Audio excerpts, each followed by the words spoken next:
Bienvenue sur Africa 24 dans cette nouvelle édition de l'Africa Tonight. Voici les titres de l'actualité.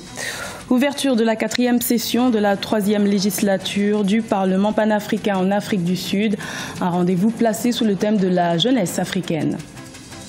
Réception de 54 ministres africains des Affaires étrangères par le président rwandais Paul Kagame. Une réunion pour discuter de la mise en œuvre des réformes institutionnelles de l'Union africaine. Inauguration d'un nouveau pavillon pédiatrique à l'hôpital La Quintini de Douala au Cameroun. Un don de la fondation de l'ancien footballeur international camerounais Samuel Eto'o-Fils. La 4e session de la 3e législature du Parlement panafricain a débuté ce lundi 8 mai en Afrique du Sud. Une session principalement axée autour de l'investissement dans la jeunesse africaine. Les parlementaires se sont notamment penchés sur les difficultés économiques des États africains. Mélina Bokassa. Ouverture de la 4e session ordinaire du Parlement panafricain ce lundi 8 mai en Afrique du Sud. Une session placée sous le thème de la jeunesse, une jeunesse africaine en proie à des difficultés. La population africaine est majoritairement composée d'une jeunesse très vulnérable. Du fait de la pauvreté et de l'inadéquation entre la formation qu'elle reçoit et ses réels besoins, cette jeunesse est de ce fait exposé au terrorisme et à la migration. Pendant 11 jours, les 256 députés issus des assemblées nationales des 53 États membres de l'Union africaine auront à éplucher plusieurs sujets, notamment ceux liés à l'économie, à la menace terroriste et aux problèmes d'intégration. La 4e session ordinaire de la 4e législature du Parlement panafricain se tient dans un contexte particulier, celui d'un continent marqué notamment par les effets néfastes de la crise économique mondiale qui frappe les populations, les atrocités du terrorisme dont les pays du Sahel, du lac Tchad et de l'Afrique de l'Est sont victimes au jour le jour, mais aussi par des crises politiques internes dans certains États. Le Parlement panafricain est l'Assemblée consultative de l'Union africaine. Elle est composée de 5 députés élus ou nommés par les parlements nationaux africains. Créée en 2004 et vise à garantir la pleine participation des peuples africains à la gouvernance et à l'intégration économique du continent. Tirer pleinement profit du dividende démographique en investissant dans la jeunesse, c'est le thème principal de cette session parlementaire panafricaine. Le président burkinabé, invité d'honneur de ce rendez-vous, s'est exprimé à ce sujet. Je vous propose de l'écouter. En décidant de consacrer la réflexion de votre session sur un thème comme « Tirer pleinement profit du dividende démocratique en investissant dans la jeunesse », vous faites œuvre utile, puisque cette problématique est le thème de l'année 2017 de l'Union africaine. En effet, le dividende démographique doit être perçu comme l'accélération de la croissance de nos pays, par le biais de la réduction simultanée des taux de natalité et de mortalité infantile, entraînant des changements dans la distribution par âge de la population. La mise en œuvre d'une telle vision doit permettre à nos États de dégager l'épargne nécessaire pour financer massivement et durablement les domaines tels que l'éducation, en mettant l'accent sur la formation professionnelle et l'éducation des filles, la création d'emplois, la santé, la prévention des mariages précoces et j'en passe. Le président rwandais Paul Kagame a accueilli le 7 mai 54 ministres africains des Affaires étrangères à Kigali. Cette réunion devait permettre aux États de s'accorder sur la mise en œuvre des réformes institutionnelles de l'Union africaine pour mieux servir les concitoyens africains. Reportage de notre correspondant Fraterne Dedakia Isenga. Le président rwandais Paul Kagame, par ailleurs chargé de l'implémentation des réformes de l'Union africaine, a reçu pour la première fois les ministres des Affaires étrangères de tous les pays africains. C'était le 7 mai 2017 à Kigali. Les discussions du jour ont porté sur 4 domaines importants, dont l'effectivité du financement de l'Union africaine par l'Afrique.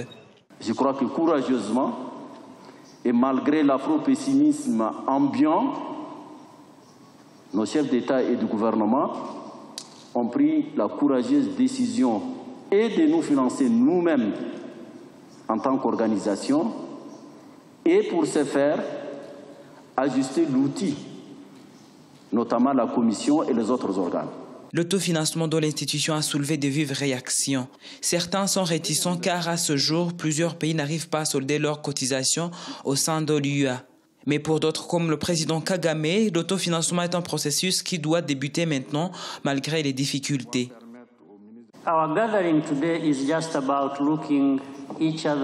Nous nous sommes réunis aujourd'hui pour nous poser cette question. Qui attendons-nous pour pouvoir enfin bouger ? Parce que si nous avions posé des actes bien avant, l'Afrique ne serait pas là où elle est aujourd'hui. To keep talking about the Africa we have today, when we are aware of where we could be, had we taken action long ago. Pour rappel, l'institution panafricaine compte réunir 1,2 milliard de dollars chaque année pour financer ses activités. Un budget qui doit prendre effet dès cette année 2017. Les compagnies aériennes de la République démocratique du Congo sont placées sur liste interdite de vol dans l'Union européenne depuis près de 10 ans. Une nouvelle évaluation est attendue en mai 2017. Un retour de ces compagnies sur le marché européen est-il possible? Élément de réponse dans ce reportage de notre correspondant Jacob Boka. Les avions des compagnies aériennes congolaises ne sont toujours pas autorisés à voler dans l'Union européenne. Une mesure prise il y a 10 ans environ par l'Organisation de l'aviation civile internationale et le Parlement européen en vue de protéger ses concitoyens des dangers que présentent les vols des compagnies aériennes congolaises qui, selon l'organisation, ne répondent pas aux normes de sécurité recommandées. Cependant, un effort est en train de se faire afin de tirer les pays de la liste noire, affirment les autorités du pays. Nous nous battons. Au mois de mai, nous aurons la première évaluation par l'OACI et l'Union européenne, le mois de septembre également. On était à la dernière évaluation à 26%.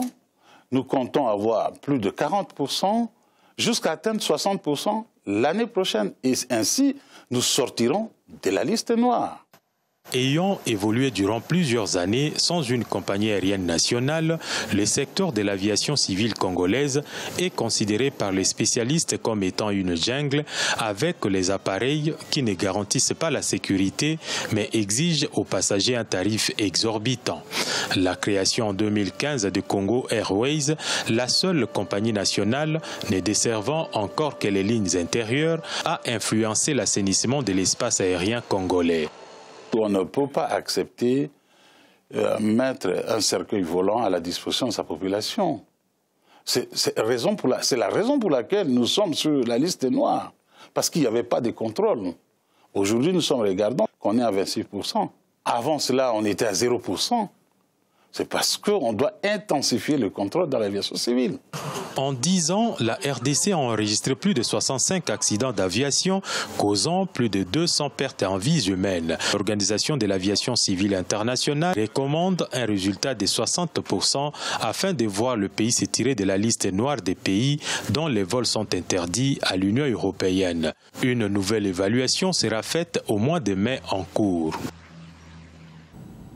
Au Cameroun, l'ex-capitaine des Lions indomptables, Samuel Eto'o-Fils, a procédé ce lundi 8 mai à l'inauguration du pavillon pédiatrique qui porte son nom à l'hôpital Lankatini de Douala, une infrastructure pour répondre efficacement à la prévention des pathologies infantiles. Reportage de notre correspondant Chérif Osman Bardonka. Inauguration ce lundi 8 mai 2017 du pavillon Samuel Eto'o-Fils de l'hôpital Lankatini de Douala au Cameroun. C'est une infrastructure sanitaire dotée d'un matériel de pointe que la fondation privée Samuel Eto'o-Fils vient de retrocéder à l'État du Cameroun. Un bâtiment entièrement construit et équipé pour un coût global de 700 millions de francs CFA. La fondation privée Samuel Eto'o se devait aussi de participer à des œuvres sociales de référence. La santé est le principal pilier de notre vie. Tout naturellement, nous avons étudié divers projets dans cet univers. Nous avons initié à nos débuts des caravanes de santé, durant lesquelles des médecins bénévoles venaient gracieusement réaliser des actes médicaux très délicats et des opérations diverses, comme des interventions chirurgicales auprès de la population.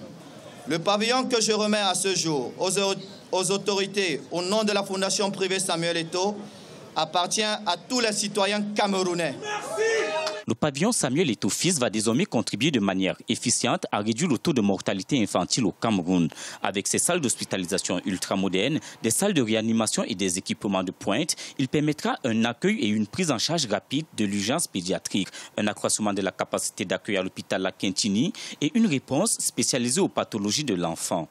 Effectivement, ce beau pavillon vient aujourd'hui renforcer la carte sanitaire de notre pays, renforcer la réponse sanitaire au niveau de l'hôpital La Quintini de Douala, renforcer ce qui est fait en direction des enfants, là où nous avons le plus fort taux de mortalité et là où nous devons tous concentrer nos efforts, parce que la plupart des décès, c'est avant l'âge de 5 ans.